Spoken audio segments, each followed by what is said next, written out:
अच्छा, जम्मू कश्मीर के अंदर SRO 43 ऑफ 1994 जिसके तहत जम्मू कश्मीर सरकार मुलाजमतें या नौकरियां फराहम कर रही हैं। दो चीज़ें कंफर्म हुई हैं जो मेरी बावसूख ज़राए से और विद इन डिपार्टमेंट किसी सीनियर ज़िम्मेदार से बात हुई है कि एक तो एडिशनल प्रेशर अथॉरिटीज़ पर है कि अब जिस किसी की भी सरकारी मुलाजमत के दौरान मौत हुई उन सबको, क्योंकि कुछ दिन पहले LG की तरफ से अनाउंसमेंट हुई थी, तो अब नेक्स्ट फेज़ में ये होगा कि सब लोगों को मुलाजमत या नेक्स्ट ऑफ किन्स जो होंगे उनको फराहम की जाएगी, नंबर वन। दूसरा, पुराने केसेस में कोई पेशरफ्त नहीं हो रही है, ये बात गलत है, ये उनकी तरफ से मुझे बताया गया। क्योंकि इसमें दो चीज़ें हैं, सिक्योरिटी रिलेटेड जो मामलात हैं, जो इस तरह के केसेस हैं, वो रिहेबिलिटेशन असिस्टेंस स्कीम या SRO 43 के तहत या कंपैशनेट अपॉइंटमेंट्स अगर देनी है तो मिलिटेंट से रिलेटेड केसेस में लेफ्टिनेंट गवर्नर आमतौर पर तकरीब करते हैं, प्रोग्राम में वो नौकरियां फराहम करते हैं या अपॉइंटमेंट लेटर्स देते आए हैं। कुछ दिन पहले भी उन्होंने दिया था जम्मू के अंदर। अब जाकर दूसरी तरफ एक और प्रोग्राम हुआ जहां 100 से ज़्यादा, नियर अबाउट 124 ऐसे अपॉइंटमेंट लेटर्स दिए गए चीफ मिनिस्टर उमर अब्दुल्ला की तरफ से। और दो तीन चीज़ें उसके बाद मैंने क्लियर की विद इन डिपार्टमेंट, तो पता चला कि SRO 43 के तहत ये अपॉइंटमेंट्स जो हैं, बाकी cases as per rules implementation जिस बात को यकीनी बनाया जा रहा है, तो सब में पेशरफ्त हो रही है, सबको जांचा परखा जा रहा है, वेरिफिकेशन का प्रोसेस चल रहा है। लेकिन एक बात है जिसका जवाब अभी तक नहीं मिला, वो है कि डिले प्रोसेस बहुत ज़्यादा है, जिससे मुश्किलात हैं और जहनी तौर पर कई लोग हमने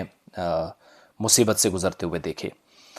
जितनी भी मुश्किलात रही हैं हुकूमत के मुताबिक, और यहाँ तक कि चीफ मिनिस्टर ने स्टेज से कहा उस मंच से जहाँ नौकरियाँ उनने फराहम की कि मुश्किलात हैं, लेकिन इस स्कीम के मुताबिक उन्होंने एक बात और कंफर्म कर दी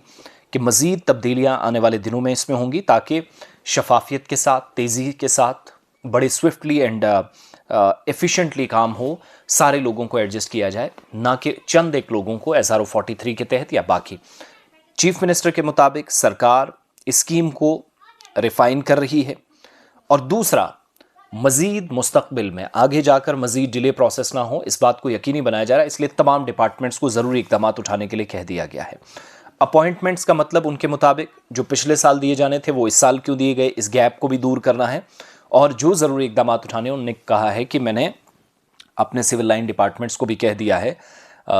एक तो जो चेंज होनी है वो ये कि सारे के सारे लोगों को, जितने लोगों की मौत हुई है सरकारी मुलाजमत के दौरान, सबको जॉब्स दी जाएँ।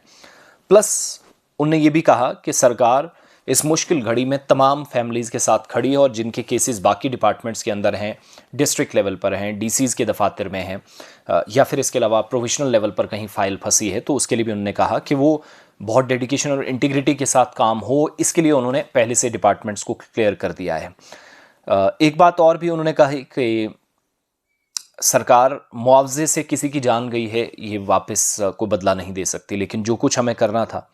इस बात को यकीनी बनाने की कोशिश की गई कि सबको मुकर्रर मुद्दत के अंदर ये काम जो है या सरकार की तरफ से मदद दी जाए। ताज़ा मामला ये है कि रिहेबिलिटेशन असिस्टेंस स्कीम्स जिसमें गैप्स हैं सरकार खुद एक्सेप्ट कर रही है। SRO 43, 94, SRO 94, 124 ऐसे मुस्तफ़ीदीन, ऐसे बेनिफिशरीज हैं जिनको अपॉइंटमेंट लेटर्स दिए गए, और कहा गया कि ट्रांसपेरेंट प्रोसेस के साथ स्कीम में फर्दर चेंजेस बहुत जल्द होंगी। तो वो जो LG ने पहले बात कही थी अब उमर साहब ने भी कह दी है, जिसमें अल्लाह करे कि चीज़ें बहुत जल्द और मज़ीद अच्छी हों। होपफुली